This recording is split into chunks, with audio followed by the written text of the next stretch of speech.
My apologies for the absence of the past week. I have been out for work. Yes, some of us are not famous YouTubers and we need to work. So, yeah. Anyway, I wanted to make a short video today to talk about the hypocrisy or maybe the preferential treatment of some watch brands and watch models when compared to each other.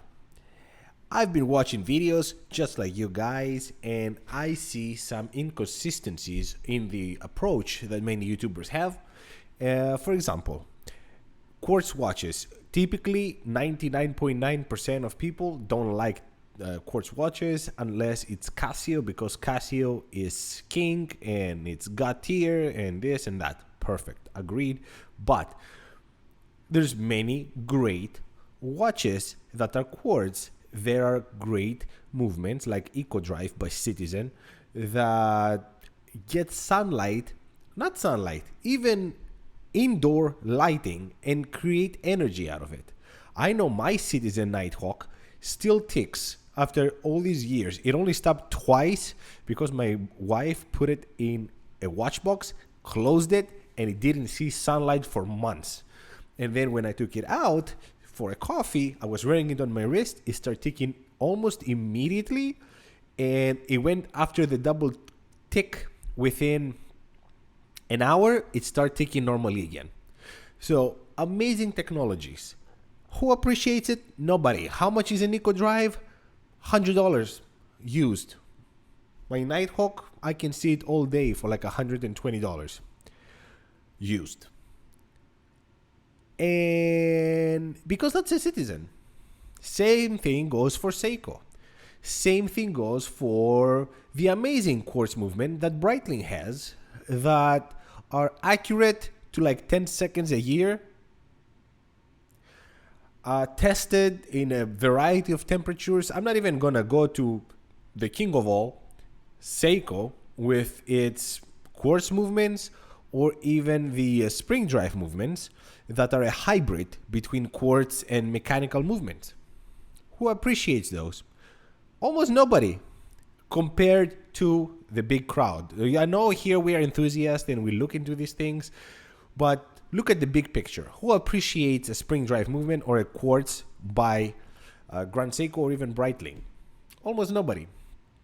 But then you have something like FP Journe coming up with a Quartz watch that I see people talking about over and over, how FP Journe is making this movement that if you don't move the watch for 30 minutes, if I'm not wrong, you leave it down, it stops ticking, but it has a memory, and then if you pick it up, even 5 years later, it's gonna go right where it was. By FP Journe, which is a watch that I have been fond of the very first day it came out in 2013. It took me more than 10 years to buy it for obvious reasons. And it's got this electromechanical movement, which we do love, with this little movement receptor here where when you put the watch, it stops for 30 minutes. And whether you take it back in 7 days or even 7 years, you put it back on your wrist and it goes back automatically to the right time. Obviously, if you haven't moved, change countries, this and that, but it's the magic about it. And if you don't even touch it, you only need to change the battery every 18 years. So basically it hibernates. And the amazing thing about it is that 10 years later, you can pick it up. It's going to go directly to the right time and date, I guess. I don't know. I'm not even paying enough attention for that. Because I got pissed already by hearing people talking highly about that feature. And nobody talks about the feature of having a watch that takes energy from the sun. And for 10 years, it will never stop ticking. As long as you wear it every now and then, twice a year, I would argue. Twice a year probably, for a full day. And it will continue ticking for 10 years non-stop. Non-stop. Isn't that even better? Isn't that hypocritical to say, oh, because the one is hibernates and goes back to the right time after you pick it up, and the other one can continue ticking non-stop for all these years without the need of changing the battery? Isn't that better? It is in my book. And it costs a fraction of what the FP Journe costs. Omega Speedmaster. Boring. Yes, it's boring. Oh, black dial, black ring, yeah, whatever, it's boring. Then you show them a diver, a Submariner. Oh, it has red text. In this model, they put red text. So innovative. Very innovative. There's red text on my Submariner. It's unique. It looks like any other watch. It's a victim of its own success, I agree. But if you think that that is unique, then the Speedmaster is unique. Especially the sandwich dial. Ooh, that's a beauty. Do you want to talk about movements? Again? How about when a few years ago, when nobody had in-house movements, or very few had in-house movements, we start seeing in-house movements, everybody went crazy with them. Nowadays, we keep them at a higher standard. What kind of escapement does it have? Now Rolex has a new escapement, so that is something very unique. Oh, now I have the old escapement, so I have to change my watch because now there's a new technology. Who talked about Omega escapement before? From the same kind of buyer. Yes, we enthusiasts spoke about the Omega escapements for a long time, the coaxials. But who of the same pool of buyer that's going to go and buy that Rolex went for the escapement to Omega? I would argue almost nobody. I'm willing to say nobody. Do you see the difference in treatment here? What about thickness of watches? Oh, this watch is sporty, so the thickness is fine. Then another watch comes that is also sporty, but it's much thinner. Oh yes, this, but it's thinner. Unless it's Tudor.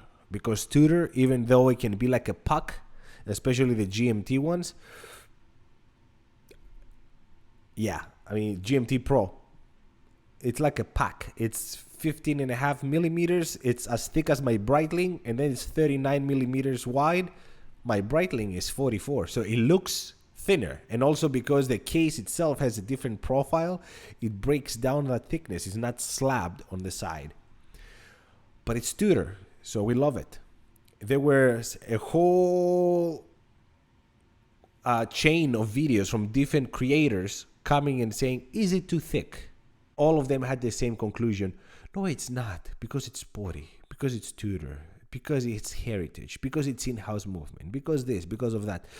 You would not keep Longines, for example.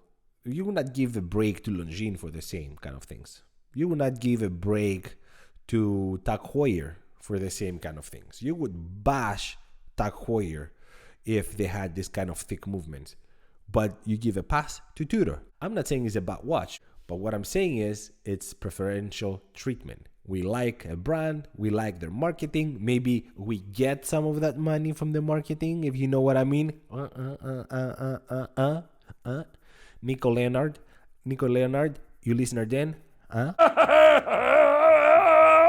I have a story to tell. Disregarded are disrespectful idiots. Next to that, they created this freak, right? It's called the Disregarded freak. They created this years ago. It looks absolutely horrible. Hublot could have made it. Left me on red. I'm like, guys, hello, what's going on? Read it again. Left me on red. Again. You invite someone and you ignore them. That's not how you treat people, mate. For that and your freak, I will put you in the Hublot category. You're dog shit.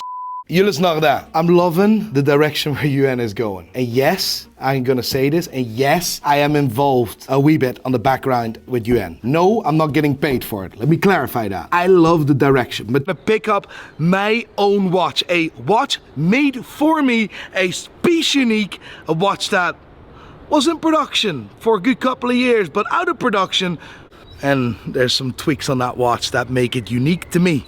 Make it recognizable, the Nico Leonard watch. Calatrava, the middle repeater. The world timers are all done in house then, right? Yes. Yeah. Yes. I have a 5231. Absolutely love that. High quality. No, and they, we like to work with Patek. You know why?